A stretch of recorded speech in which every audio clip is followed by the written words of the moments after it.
for me, it just really brought about a knowledge of how interconnected all the stuff is. Like, there's an example I like to tell people. There's a small bird called a ruby-crowned kinglet, a tiny little 5-inch long bird that only winters in Texas, but they breed in the conifer forest of Canada and extreme northern U.S.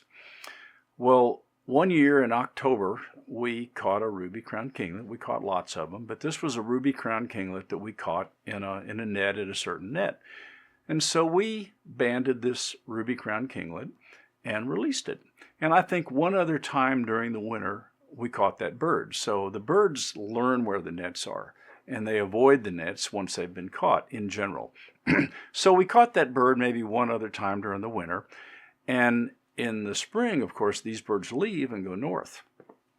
So the following year in October, we caught a ruby-crowned kinglet in this net.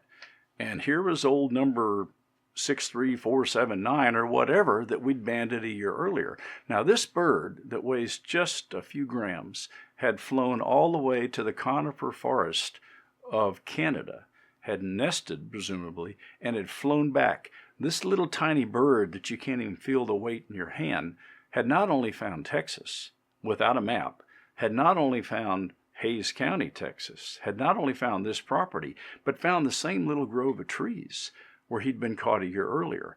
We caught that bird for 7 years in a row.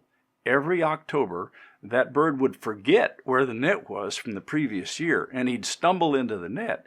And we caught this bird 7 years in a row. And these birds only live a couple of 3 years maybe, so I'm sure he finally expired. But this little bird, every fall, we'd catch him once or twice and then wouldn't catch him the rest of the winter. And then, of course, he's gone all summer. He's in the conifer forest. And so you realize that these animals have very strong sight fidelity to a spot. This bird was in the same little grove of trees no larger than this house. That was his winter home. He lived there. That's his spot. No other ruby-crowned kinglets live there, just this one. And so you realize that when you lose this grove of trees, if somebody bulldozes it down, this bird's got to find somewhere else, and he's going to be competing with other ruby-crowned kinglets to find another home. So it gives you a perspective on these little animals that are in the world, birds, whatever, that they really, they need the areas that they have. And this little bird for 7 years came back to this same little spot. And I've always thought that was kind of magical, that he could find this place.